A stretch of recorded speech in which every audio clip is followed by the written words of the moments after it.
Gelatine ছাড়া দুই রকমের জেলি, একটা হচ্ছে পাকা আমের আর একটা হচ্ছে কাঁচা আমের। স্বাস্থ্যকর উপায়ে নিজের হাতেই এই জেলিগুলো বানিয়ে সংরক্ষণ করতে পারবেন কয়েক মাসের মতো। আর এই সিজনটাতে প্রচুর আম থাকে। আমি একদম সহজ পদ্ধতিতে জেলি বানানোর রেসিপিটাই শেয়ার করেছি। তো আশা করছি আজকের রেসিপিও প্রতিদিনের মতো ভালো লাগবে। প্রথমে আমরা কাঁচা আমের জেলিটা বানিয়ে নিচ্ছি। কাঁচা আমের জেলির জন্য 3টা কাঁচা আম টুকরো করে কেটে নিয়েছি।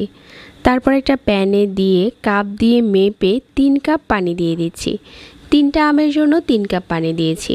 তারপর চুলাটাকে জ্বালিয়ে দিয়ে ফুটিয়ে নিতে হবে। কিছুক্ষণ জাল করে এই আমগুলো সিদ্ধ করে নিতে হবে।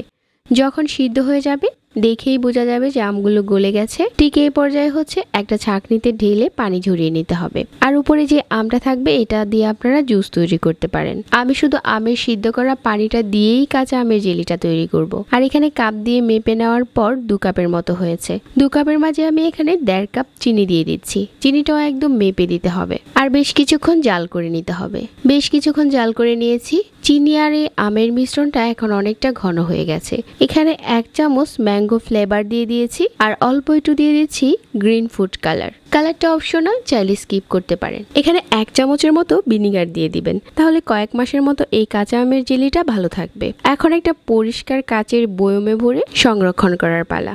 আগে থেকে একটা বয়ম পরিষ্কার করে ধুয়ে নিয়েছি। আর বয়মটা যাতে শুকনো থাকে ওইটাও খেয়াল রাখতে হবে। জেলিটা ঢেলে অপেক্ষা করতে হবে 12 ঘন্টার মতো, তাহলে জেলিটা ঠিকভাবে জমে যাবে। এখন আমরা পাকা আমের জেলিটা বানিয়ে নেব।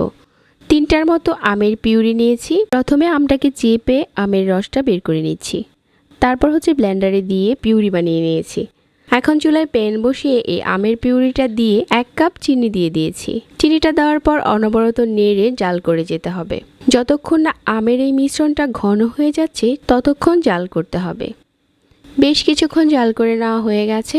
আর এখন হচ্ছে এখানে 1 চামচ ভিনেগার আর হচ্ছে 1 চামচ দিয়ে দিচ্ছি ম্যাঙ্গো ফ্লেভার। ফ্লেভারটা দিলে খেতে ভালো লাগে, তবে কেউ যদি ফ্লেভারটা দিতে না চান স্কিপ করতে পারেন। পাকা আমের একটা সুন্দর ফ্লেভার এই জেলিতে থাকবেই। এখন অল্প একটু জেলি একটা প্লেটে নিয়ে একটু চেক করে নিচ্ছি।